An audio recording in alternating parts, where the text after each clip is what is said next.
My 8-year-old granddaughter rolled her eyes and said, "You can't sit with us. Mom said you're an old burden." The table burst out laughing, including my son. I stood up and left quietly. That night he texted, "Payment still due tomorrow?" I answered, "Figure it out." Next day, panic. Where are you watching from today? Drop your location in the comments below and hit that like and subscribe button. Let me tell you how a grandmother's broken heart became a family's worst nightmare. It started at Jessica's birthday party, though honestly, I should have seen it coming months ago. You know how they say hindsight is 20/20? Well, mine turned out to be laser focused. I'm Margaret Sullivan, but everyone calls me Maggie. 67 years old, retired elementary school teacher, and apparently the family ATM according to my own son. 3 years ago, when my husband Frank died, I thought my biggest worry would be loneliness. Turns out, it was my own family treating me like their personal bank with a beating heart attack. The party was at some fancy restaurant downtown. Jessica had insisted on celebrating her 42nd birthday there, despite the fact that my monthly contribution to their mortgage was what made such luxuries possible. But did anyone mention that? Of course not. I arrived precisely at 6, wearing my best navy dress and the pearl necklace Frank gave me on our 25th anniversary. Call me old-fashioned, but I still believe in making an effort for family occasions. The hostess led me through the crowded restaurant to a large round table where David, my son, sat with his wife Jessica and their 2 kids. "Mom!" David stood up, giving me one of those quick, obligatory hugs. "You made it." "Of course I made it. It's Jessica's birthday." I smiled at my daughter-in-law, who managed a tight smile in return. Jessica had never quite warmed to me, even after 15 years of marriage to my son. According to her, I was too involved, too opinionated, too much of everything. My granddaughter Chloe was picking at her chicken nuggets while my grandson Tyler played on his phone, completely oblivious to the adults around him. Normal family dinner behavior, nothing unusual there. The trouble started when Jessica's sister Karen arrived with her husband and twin daughters. The girls, both around Chloe's age, immediately commandeered the conversation with stories about their recent vacation to Disney World. Private school tuition, designer clothes, the works. Everything Jessica desperately wanted but couldn't quite afford on David's construction manager's salary. "Girls, why don't you sit together at that end of the table?" Jessica suggested, gesturing toward the seats near me. That's when my granddaughter Chloe looked directly at me and delivered the line that would change everything. "You can't sit with us. Mom said you're an old burden." The words hit me like a physical blow. Around the table, Karen's family chuckled uncomfortably. David actually laughed, shaking his head like it was the cutest thing he'd ever heard. Jessica smirked behind her wine glass. For a moment, I just sat there, processing what had just happened. My own granddaughter, coached by her mother, had called me a burden at a public dinner in front of extended family, and my son found it amusing. I stood up slowly, placing my napkin on the table with deliberate care. "Well," I said, my voice steady despite the trembling in my chest, "I suppose I won't burden anyone with my presence any longer." "Mom, she's just being silly," David said. But he was still grinning, still finding it funny that his 8-year-old daughter had been taught to insult her grandmother. "Is she?" I asked. "Or is she simply repeating what she's heard at home?" The table went quiet. Jessica's smirk faded slightly, but the damage was done. I gathered my purse and walked out of that restaurant with as much dignity as I could muster, leaving behind a family that clearly saw me as nothing more than a generous old fool. The drive home gave me plenty of time to think. 3 years of widowhood, 2 years of paying David and Jessica's mortgage because they claimed his construction business was struggling. Countless emergency expenses I'd covered without question. The vacation fund I'd established for the grandchildren. The private school tuition I'd been discreetly paying because public schools weren't good enough for Jessica's standards. All of it, apparently, had earned me the title of Old Burden. That night, around 11, my phone buzzed with a text from David. The message was brief and telling. "Payment still due tomorrow? Jessica wants to confirm the transfer went through before the bank closes." I stared at that text for a long time. 2 sentences that perfectly summarized our relationship. No apology for his daughter's behavior. No acknowledgement of how cruel the evening had been. Just a reminder that I owed them money. My response was even briefer. "Figure it out." I turned off my phone and went to bed, sleeping better than I had in months. Sometimes the most powerful word in the English language is simply no, but that was just the beginning of their education in consequences.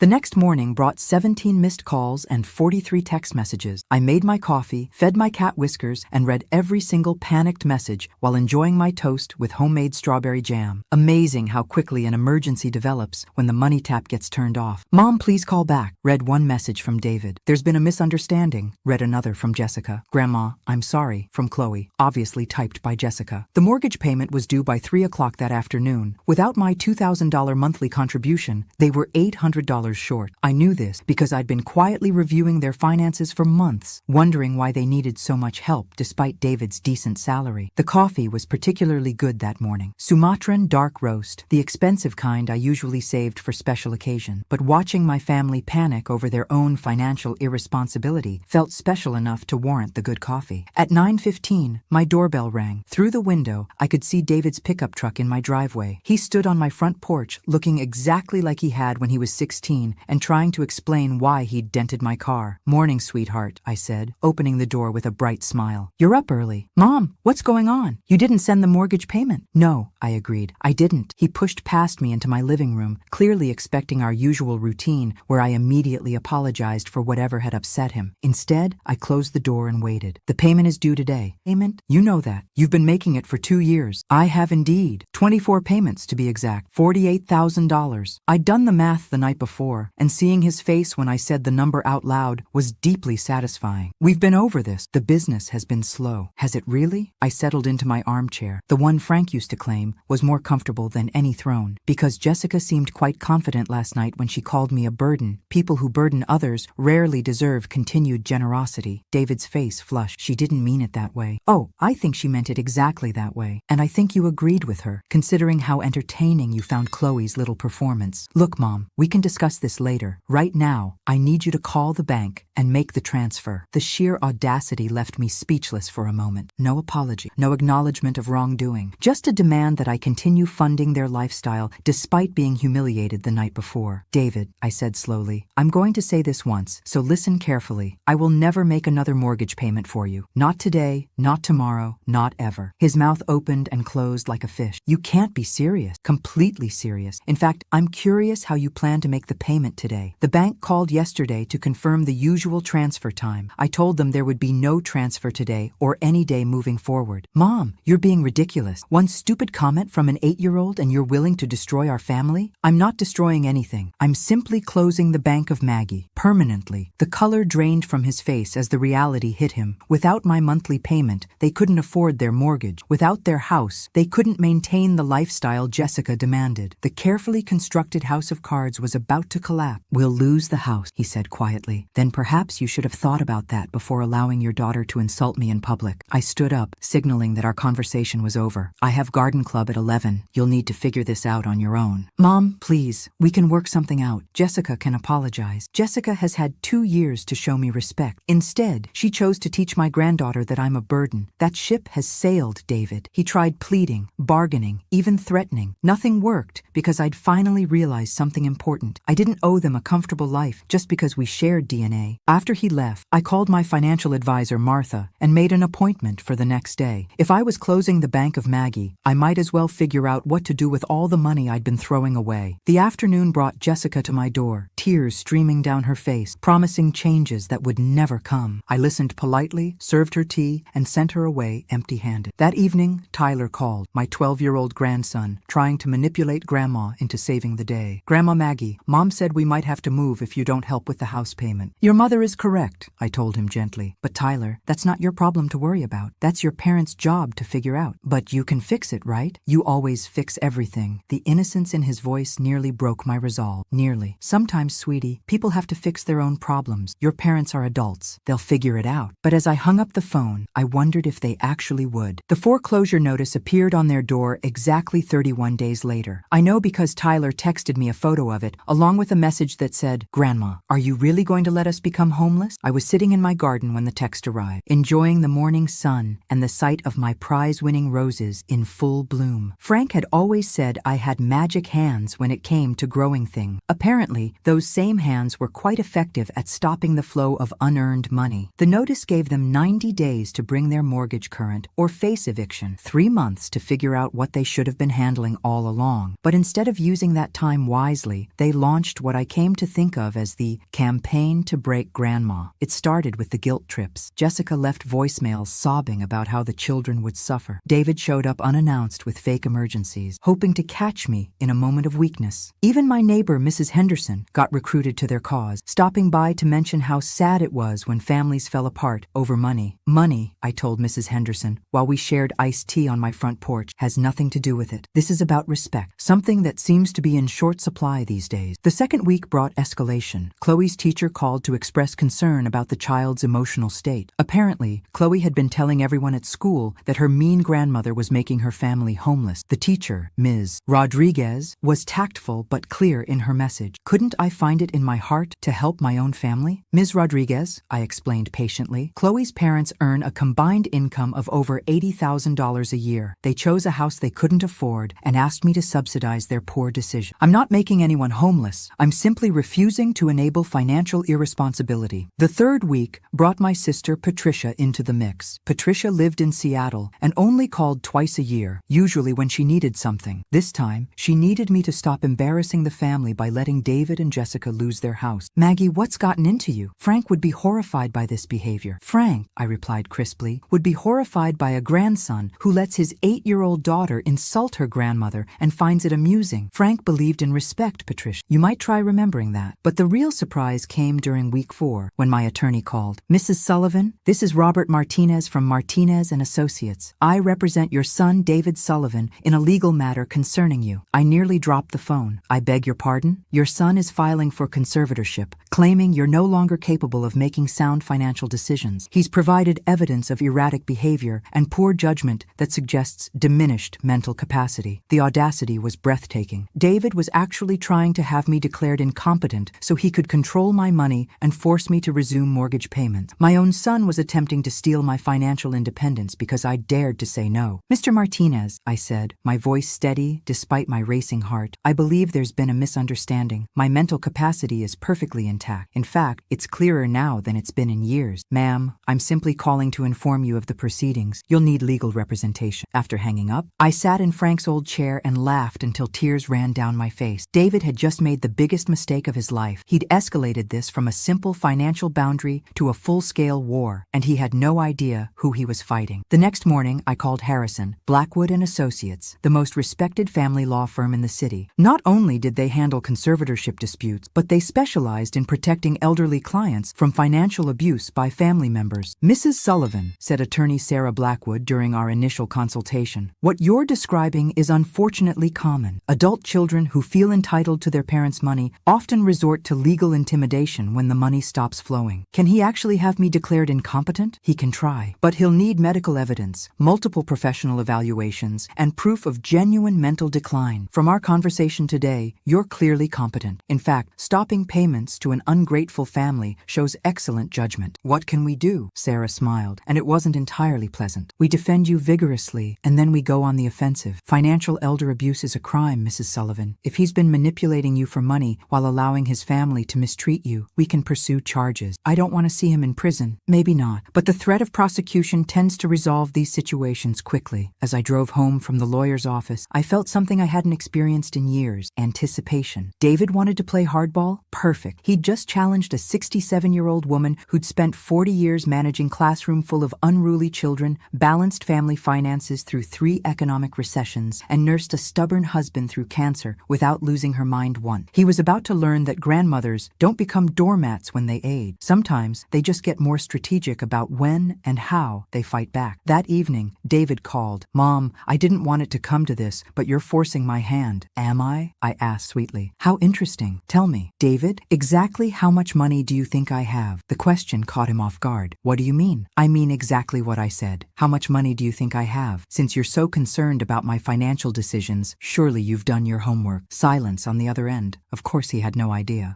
He'd never bothered to understand my finances beyond assuming there was an endless supply of money for his convenience. We'll talk about this in court, he finally said. Yes, I agreed. We certainly will. The court hearing was scheduled for a Thursday morning in late September. I arrived early, wearing my best charcoal gray suit and carrying a briefcase that belonged to Frank. Inside that briefcase was 3 years' worth of financial records, medical reports from my recent physical examination, and a psychological evaluation that confirmed what I already knew. I was sharper now than I'd been in years. David arrived with Jessica and a lawyer who looked barely old enough to shave. They sat across the courtroom aisle, whispering urgently among themselves. Jessica kept glancing at me with a mixture of anger and disbelief, as if she couldn't comprehend stunned how their foolproof plan had gone so wrong. The judge, Honorable Patricia Well, was a woman in her 50s with gray hair and eyes that missed nothing. She reviewed the petitions with the careful attention of someone who'd seen too many families destroy themselves over money. David's lawyer went first, painting a picture of an elderly woman whose judgment had become impaired following her husband's death. He presented evidence of my erratic financial behavior, the sudden cessation of mortgage payments, the closing of accounts that had previously been accessible to family members, and what he called irrational hostility toward my son and his family. Your Honor, the young lawyer said earnestly, Mrs. Sullivan's behavior represents a dramatic departure from years of generous, loving support. This sudden change suggests cognitive decline that requires professional intervention. I wanted to laugh. According to David's version of events, sanity was defined as unlimited financial generosity, while setting boundaries was evidence of mental illness. Then it was Sarah's turn. Your Honor, Mrs. Sullivan is here today because she committed the apparently unforgivable sin of saying no to adult children who felt entitled to her money. Sarah stood with quiet confidence, her voice carrying clearly through the courtroom. This isn't a case of diminished capacity. It's a case of enhanced clarity. She presented my medical records first. Blood pressure, excellent. Cognitive function tests, perfect. My doctor's written opinion that I was in remarkable health for a 67-year-old woman. Then came my financial record, meticulously organized and clearly showing that I'd given David and Jessica over $60,000 in the past 2 years alone. Mrs. Sullivan didn't stop thinking clearly, Your Honor. She started thinking clearly. She realized she was being taken advantage of by family members who showed her no respect, no gratitude, and ultimately taught their 8-year-old daughter to publicly humiliate her grandmother. The real bombshell came when Sarah presented the recording. Your Honor, Mrs. Sullivan began documenting conversations with her son after he threatened to have her declared incompetent. These recordings, made legally in her own home with single-party consent, reveal the true nature of this family relationship. The first recording played David's voice, demanding money and threatening legal action when I refused. The second captured Jessica complaining to a friend on speakerphone about how they'd have to find another way to squeeze money out of the old bat once the conservatorship was established. The courtroom fell silent as my daughter-in-law's voice filled the air, discussing me like I was a resource to be exploited rather than a human being deserving of basic respect. Judge Wells's expression darkened considerably. Mr. Sullivan, she said, addressing David directly, do you have anything to say about these recordings? David looked like a man who'd just realized he was standing in quicksand. Your Honor, those conversations were taken out of context. What context makes it appropriate to refer to your mother as the old bat while discussing strategies to access her money? No answer, because there wasn't one. Judge Wells reviewed her notes for what felt like an eternity before speaking. This petition for conservatorship is denied. Furthermore, I'm referring this case to the District Attorney's Office for investigation of potential elder financial abuse. The gavel fell, and with it, David's master plan crumbled into dust. Outside the courthouse, Sarah and I stood on the steps watching David, Jessica, and their lawyer huddle in heated discussion next to their car. What happens now? I asked. Now they realize they've made a catastrophic error in judgment. The DA will investigate, and they'll face possible criminal charges for financial abuse. More importantly for them, they've lost any chance of accessing your money ever again. I watched my son gesture frantically at his wife, clearly engaged in the kind of argument that destroys marriages. Jessica's face was red with fury, and she kept pointing in my direction as if this was all somehow my fault. Do you think they'll actually file charges? I asked. That depends on what the investigation turns up. But Mrs. Sullivan, even if they don't prosecute, your son and daughter-in-law now understand that you're not the helpless old woman they thought you were. They underestimated you badly. As we walked toward our cars, my phone buzzed with a text from Tyler. Grandma, Mom, and Dad are really upset. Can we come over and talk? I showed the message to Sarah, who shook her head. They're going to try to rebuild the relationship now that legal intimidation failed. Be very careful about letting them back into your life without genuine changes. That evening, as I sat in my garden with a glass of wine, I reflected on how dramatically my life had changed in just 2 months. I'd gone from being a family ATM to being a woman who'd stood up in court and defended her right to dignity and respect. The roses smelled particularly sweet that night, and the setting sun painted my garden in shades of gold and crimson. For the first time since Frank's death, I felt truly alive. But something told me David and Jessica weren't finished yet. Desperate people do desperate things, and losing in court had only made them them more desperate. I was right to be cautious. 3 weeks after the court hearing, I discovered exactly how desperate they'd become when my neighbor called at 6 in the morning. "Maggie, there's a U-Haul truck in David's driveway. They're loading furniture." I stood at my bedroom window, watching the circus unfold across the street. David, Jessica, and what appeared to be several friends were moving boxes and furniture with the frantic energy of people running from something or towards something. My phone rang immediately. David's number. "Mom, I wanted you to hear this from me first. We're moving. I can see that. Where are you going?" "Phoenix. Jessica's sister has a house there, and I can get construction work, better opportunities." His voice carried that fake cheerfulness he'd used since childhood when trying to cover up trouble. "How wonderful for you all. The children must be excited about a new adventure." "About that, Mom. The kids are going to stay with you." I nearly dropped the phone. "Excuse me? Just temporarily, until we get settled and find a place with good school. Jessica thinks it would be easier if they stayed in familiar surroundings for now." The sheer audacity left me speechless. They were abandoning their children and expecting me to provide free childcare while they escaped the financial mess they'd created. "David," I said slowly, "let me make sure I understand this correctly. You're moving to Phoenix, leaving Tyler and Chloe behind and assuming I'll take care of them. It's not abandoning them, Mom. It's just practical. They can finish the school year here." "And who, precisely, asked me if I was willing to become a guardian to 2 children?" Silence. Because, of course, nobody had asked me. They'd simply assumed that good old Grandma Maggie would step up and solve another problem they'd created. "The thing is," David continued, his voice growing more desperate, "we already told the kids. They're excited to spend time with Grandma." Through my window, I watched Tyler and Chloe sitting on their front steps, looking anything but excited. They looked confused, scared, and abandoned. My heart broke for them, even as fury rose in my chest. "David, you will not dump your children on me because you've made poor financial decisions. Mom, please, we don't have any other options. You have plenty of options. You can take responsibility for your children like adults do. You can take them with you to Phoenix. You can find local employment instead of running away. What you cannot do is make your problems my responsibility." "But the kids need stability. They need parents who don't abandon them when life gets difficult." The call ended with David promising to figure something out, but I could see through my window that nothing was changing. The U-Haul continued loading, and 2 children continued sitting on steps, waiting to learn their fate. An hour later, Jessica knocked on my door. She'd clearly been crying, and her usual polished appearance was nowhere in evidence. "Maggie, please don't make this harder than it already is." "I'm not making anything hard. You and David created this situation entirely on your own. We have to leave today. David owes money to some contractors who are threatening to sue. We can't take the kids right now because we'll be sleeping on my sister's couch until David finds work." The truth, finally. They weren't just moving for better opportunities. They were fleeing creditors, probably using money problems as an excuse to abandon parenting responsibilities they'd never wanted. "Jessica, I'm going to say this once and very clearly. I will not take custody of Tyler and Chloe. I will not become their guardian. I will not solve this problem for you." "Then what are we supposed to do?" "Take them with you. Accept your sister's help for all 4 of you instead of just 2. Be parents." "You're really going to let your own grandchildren become homeless?" The manipulation was impressive. I had to admit. Turn abandonment into homelessness. Make it my fault instead of theirs. Appeal to emotions rather than logic. "I'm not making anyone homeless. You are making the choice to leave your children behind, and I am making the choice not to enable that decision." Jessica left crying, but the packing continued. At noon, I called Child Protective Services. "I'd like to report a situation involving 2 minors who are about to be abandoned by their parents," I told the caseworker who answered. The process was swift and professional. 2 social workers arrived within an hour, just as David and Jessica were loading the last boxes into their truck. I watched from my living room window as official paperwork was served and serious conversations were held on the sidewalk. The final outcome took 3 hours to resolve. David and Jessica could leave for Phoenix if they chose, but Tyler and Chloe would be placed with emergency foster care unless suitable family arrangements could be made immediately. The caseworker knocked on my door at 4 o'clock. "Mrs. Sullivan, I'm Maria Santos from Child Protective Services. Your son and daughter-in-law indicated you might be willing to provide temporary care for the children while they relocate. I'm afraid they were mistaken. I've made it clear that I cannot take on that responsibility." Maria nodded understandingly. "We have a very good emergency placement family who can take both children tonight. They'll remain in the same school district and will work on permanent arrangements once your son establishes residency in Arizona." Through the window, I could see David and Jessica arguing furiously beside their loaded truck while Tyler and Chloe sat on the curb, clutching small suitcases someone had packed for them. My resolve almost broke when Chloe looked toward my house with tears streaming down her 8-year-old face. Almost. But I'd learned something important over these past few months. months. Sometimes the most loving thing you can do is refuse to enable destructive behavior, even when the consequences hurt everyone involved. David and Jessica left for Phoenix that evening, driving away from their children without a backward glance. Tyler and Chloe went to stay with the Morrison family, experienced foster parents who specialized in emergency placements. That night, I sat in my garden with a heavy heart, wondering if I'd made the right choice. Had I saved those children from parents who would have abandoned them eventually anyway? Or had I failed in my duty as their grandmother? Time would tell. But one thing I knew for certain: David and Jessica had shown their true character when faced with real adversity. And sometimes the most important lesson children can learn is that actions have consequences, even for the people they love most. The roses bloomed beautifully that night, their perfume carrying on the evening breeze like a promise that even the most difficult decisions can lead to unexpected beauty. But I had a feeling this story was far from over. 2 months later, I learned that David and Jessica had never made it to Phoenix. They'd been arrested in Las Vegas with a car full of stolen construction equipment. Apparently, my son's debt to contractors was actually stolen goods he'd been fencing. The cherry on top? They'd used my mortgage money to fund their criminal enterprise. Where are you watching from today? Drop your location in the comments below and hit that like and subscribe button. The news came from Maria Santos during one of her regular check-ins about Tyler and Chloe. She sat in my living room, reviewing paperwork while I served coffee and homemade cookies. "Mrs. Sullivan, I have some updates about your son and daughter-in-law's situation." Her tone was carefully professional, but I caught the hint of satisfaction underneath. "Please, tell me they're not trying to drag those children into whatever mess they've created now." Actually, quite the opposite. They've been charged with theft, receiving stolen goods, and interstate transport of stolen property. They're looking at serious prison time. I set down my coffee cup with a steady hand, though inside I was reeling. How serious? 3 to 5 years minimum, possibly longer if they can't make restitution to the victims. Maria pulled out a legal document. "They've also formally relinquished their parental right." The words hit me like a physical blow. They what? Yesterday afternoon, they signed papers surrendering all legal rights to Tyler and Chloe. The children are now wards of the state, pending permanent placement. I stared out my kitchen window, watching Mrs. Henderson water her garden next door. Everything looked so normal, so peaceful, while my family had completely imploded just miles away. Does this mean the children will stay with the Morrison family permanently? Not necessarily. The state prefers placement with family members when possible. Since you're their grandmother, you would have first consideration if you're interested in applying for custody. The irony wasn't lost on me. 3 months ago, David and Jessica had tried to dump their children on me while they fled their responsibilities. Now they were in prison, and the state was asking if I wanted the children they'd abandoned. What about their attempts to have me declared incompetent? Wouldn't that affect my eligibility? Maria smiled. Actually, the court's findings work in your favor. Judge Wells specifically noted your mental acuity and sound judgment in her ruling. Combined with the criminal charges against your son, it paints a clear picture of who the responsible adult is in this situation. After Maria left, I sat in Frank's old chair and tried to process everything. David wasn't just financially irresponsible or emotionally manipulative. He was an actual criminal who'd been stealing from his employers and using my money to support his illegal activities. Every mortgage payment I'd made hadn't helped struggling young parents. It had funded a criminal enterprise. My generosity had literally been financing theft. The really infuriating part? I could have figured this out months ago if I'd paid attention to the right details. David's slow construction business, but designer clothes. Jessica's complaints about money while posting vacation photos on social media. The vague explanations about work projects that never seemed to get completed. I'd been so focused on being a good mother and grandmother that I'd ignored obvious red flags. Again. But that was the old Maggie. The new Maggie was going to make different choices. The next morning, I called Sarah Blackwood and scheduled an appointment to discuss custody proceedings. Then I called the Morrison family and asked if I could visit Tyler and Chloe that weekend. The Morrison house was a comfortable 2-story colonial with toys scattered across the front yard and children's artwork covering the refrigerator. Linda Morrison, a warm woman in her 40s, greeted me with genuine kindness. "Mrs. Sullivan, the children will be so excited to see you. They talk about you constantly." Tyler and Chloe were playing board games in the living room when I arrived. Both children looked healthier than they had in months. Tyler had gained weight, and Chloe's perpetual anxiety seemed to have faded. "Grandma Maggie!" Chloe launched herself into my arms with enthusiasm I hadn't seen since she was very young, before Jessica had taught her that I was a burden. "Hey kiddo, how are you settling in here?" "It's really good. Linda makes pancakes every Saturday, and Tom helps me with my math homework. And guess what? I'm not scared all the time anymore." The casual mention of fear caught my attention. Scared of what, sweetheart? Mom and Dad fighting. About money and mean people calling the house. Sometimes Dad would get really angry and throw things. But it's quiet here. Peaceful quiet, not scary quiet. Tyler nodded from across the room. Mom used to cry a lot when she thought we couldn't hear. And Dad was always on the phone with people who made him mad. These children had been living with far more stress and dysfunction than I'd realized. David and Jessica's money problems weren't just about poor budgeting. They'd been creating a genuinely unstable environment for their kids. I spent 3 hours at the Morrison house, and by the time I left, 2 things were crystal clear. First, Tyler and Chloe were thriving in a stable environment for the first time in years. Second, they deserved grandparents who put their welfare above personal convenience. That evening, I called Sarah Blackwood. "I want to file for custody," I told her without preamble. "Are you sure? Taking on 2 children at your age is a significant commitment, Sarah. Those children have been failed by every adult in their lives except the Morrison. I failed them too when I refused to take them in. I won't make that mistake again. This is different from temporary emergency care, Mrs. Sullivan. This would be permanent legal guardianship, possibly adoption. Are you prepared for school events, teenage drama, college applications, and everything that comes with full-time parenting?" I looked around my quiet house, seeing it through new eyes. The spare bedrooms that had been gathering dust, the big kitchen table that seated 8 but only fed 1, the garden that could easily accommodate a swing set and sandbox. "I'm 67 years old, Sarah. I'm healthy, financially stable, and I just spent 3 months learning exactly how much backbone I have when people try to take advantage of me. I think I can handle 2 children who actually deserve my help. Then let's get started on the paperwork." The custody process would take months, but I wasn't worried about the outcome. I had excellent legal representation, a clean record, and most importantly, I was fighting for something worthwhile instead of against people who'd betrayed me. For the first time since this whole mess started, I was moving towards something positive instead of just away from something negative. But first, I had a house to transform and a life to redesign, because being a full-time grandmother at 67 was going to require some serious planning. The old Maggie might have been intimidated by such a massive life change. The new Maggie was already shopping for bunk beds online. The custody hearing was scheduled for December 15th, exactly 6 months after David and Jessica had driven away from their children. I arrived at the courthouse wearing my best navy suit and carrying a folder thick with character references, financial statements, and a detailed parenting plan I'd developed with help from a family counselor. Tyler and Chloe sat with Maria Santos in the front row, both dressed in their best clothes and looking nervous but hopeful. Over the past 2 months, they'd been visiting my house every weekend, slowly settling into routines that felt natural and right. Judge Wells presided over this hearing too, and I took her presence as a positive sign. She already knew the family history and had seen firsthand how David and Jessica operated. "Mrs. Sullivan," Judge Wells began, "you're petitioning for permanent custody of your grandchildren following their parents' incarceration and voluntary termination of parental rights. This is a significant responsibility. Are you prepared for the challenges of raising 2 children at your age?" "Your Honor, I raised 1 child already, though I apparently did a poor job given how he turned out." A small chuckle rippled through the courtroom. "I believe I've learned from those mistakes and can do better with a second chance." The hearing proceeded smoothly. Sarah presented evidence of my financial stability, physical and mental health, and the home modifications I'd already completed. The social workers' reports were glowing, and Tyler and Chloe's own testimonies were heartfelt. "I want to live with Grandma Maggie," Chloe told the judge in a clear, confident voice. "She makes me feel safe, and she doesn't yell about money all the time." Tyler was equally direct. "Grandma's house feels like home now. She helps with homework and doesn't get mad when I ask questions." But the real surprise came when Linda Morrison requested to speak on my behalf. "Your Honor, my husband and I have been foster parents for 8 years. We've cared for dozens of children, and we understand what healthy family dynamics look like." Linda's voice was steady and professional. "Tyler and Chloe have transformed during their time with us, but they've flourished even more during their weekend visits with Mrs. Sullivan. She provides exactly the combination of structure, affection, and stability these children need." Judge Wells reviewed her notes carefully before rendering her decision. "Based on the evidence presented and the clear best interests of the children, I grant permanent custody of Tyler and Chloe Sullivan to their grandmother, Margaret Sullivan, effective immediately." The gavel fell, and suddenly I was responsible for 2 children again at 67 years old. Tyler and Chloe rushed toward me with huge smiles, and for the first time in months, I felt like I was exactly where I belonged. The transition happened faster than I'd expected. Within a week, Tyler and Chloe had moved into my house permanently. Tyler took the larger spare bedroom, which I'd painted blue and furnished with a desk for homework and shelves for his growing collection of science fiction novels. Chloe claimed the smaller room, which became a pink and yellow sanctuary filled with art supplies and stuffed animals. The first few weeks were chaotic. School routines, meal planning, laundry schedules, and the general noise level of a house with children took adjustment. But it was good chaos, purposeful chaos, completely different from the unpredictable drama that had defined our family for years. The biggest surprise was how much I enjoyed being needed again. Not for money or convenience, but for genuine parenting support. Helping Tyler with algebra, listening to Chloe practice piano, attending school conferences, and managing the daily logistics of two active children gave my life structure and meaning I hadn't realized I'd been missing. Christmas that year was magical. Tyler and Chloe had lived through years of holidays shadowed by their parents' financial stress and marital problems. This Christmas was different, peaceful, joyful, focused on family instead of money. On Christmas morning, as we opened presents around the tree I'd helped them decorate, Chloe made an announcement that stopped my heart. "Grandma Maggie, can we call you Mom now? I mean, if you want us to. The kids at school keep asking about our parents, and it's weird to explain about prison and stuff." I looked at these two children who'd been through so much upheaval and somehow landed in my living room and felt overwhelming gratitude for the series of events that had brought us together. "I would be honored to be your mom," I told them, and meant every word. Tyler grinned. "Good, because I already put you down as emergency contact at school as Mom instead of grandmother. I hope that was okay." It was more than okay. It was perfect. But even as we settled into our new normal, I couldn't shake the feeling that David and Jessica's story wasn't finished. Prison sentences have end dates, and people who blame others for their problems rarely accept responsibility during incarceration. I was right to be cautious. In February, I received a letter from Jessica, written from county jail while she awaited sentencing. The letter was full of the same manipulative language I'd learned to recognize, promising change while demanding forgiveness and hinting that she expected eventual reconciliation. More concerning was the letter from David, which arrived a week later. His tone was different, angrier. He blamed me for destroying his family and poisoning his children against him. He promised that he would make things right once he was released. I showed both letters to Sarah Blackwood, who immediately filed motions to ensure David and Jessica would have no contact rights with Tyler and Chloe upon their release. She also recommended I document any future communication and consider obtaining restraining orders if the threats escalated. Mrs. Sullivan, people who refuse to accept responsibility for their actions often become more dangerous over time, not less. Your son has convinced himself that you're the villain in this story. That makes you a potential target when he gets out. How long do we have? With good behavior, probably 2 to 3 years. But I recommend we prepare for the worst-case scenario now, while we have time to put proper legal protections in place. That night, I sat in the garden with a cup of tea, watching Tyler and Chloe chase fireflies across the lawn. They were laughing and carefree, finally living the childhood they deserved. I'd moved mountains to give them this stability, and I wasn't about to let their biological parents destroy it again. David wanted to make things right. Perfect, because I had a few things to make right myself, and I'd learned a lot about strategic planning over the past year. The old Maggie had been reactive, responding to crises created by others. The new Maggie was going to be proactive, anticipating problems and solving them before they became threats to my family. David thought prison was the worst thing that had happened to him. He was about to learn that underestimating his mother was a far more serious mistake. The detective called on a Tuesday morning in March, just as I was making pancakes for Tyler and Chloe before school. Detective Rodriguez from the Financial Crimes Unit had news that would change everything I thought I knew about my son's criminal activities. "Mrs. Sullivan, I need to ask you some questions about the mortgage payments you made for your son. We're investigating a much larger criminal network, and David's case has provided some unexpected leads." After the children left for school, Detective Rodriguez arrived with a thick file and a serious expression. She sat at my kitchen table, accepting coffee while organizing documents that looked far more complex than simple theft charges. "Mrs. Sullivan, how much do you know about your son's construction work?" "Very little, apparently. I thought he was a project manager for a local company, but clearly I was wrong about most things concerning David. He did work for Morrison Construction, but not as a manager. He was the equipment operator with access to expensive machinery and tools. What we've discovered is that he wasn't just stealing equipment. He was part of an organized theft ring that's been operating for nearly 5 years. The detective spread photographs across my table. Construction sites, heavy machinery, warehouse facilities, and shipping manifests with altered dates and signatures. This operation was sophisticated. They would steal equipment from job sites, alter serial numbers, and sell the machinery through fake companies in other states. David's role was identifying targets and providing inside information about security measures and delivery schedules. I studied the photos, feeling sick as the scope of David's crimes became clear. "How much money are we talking about?" "Over $2 million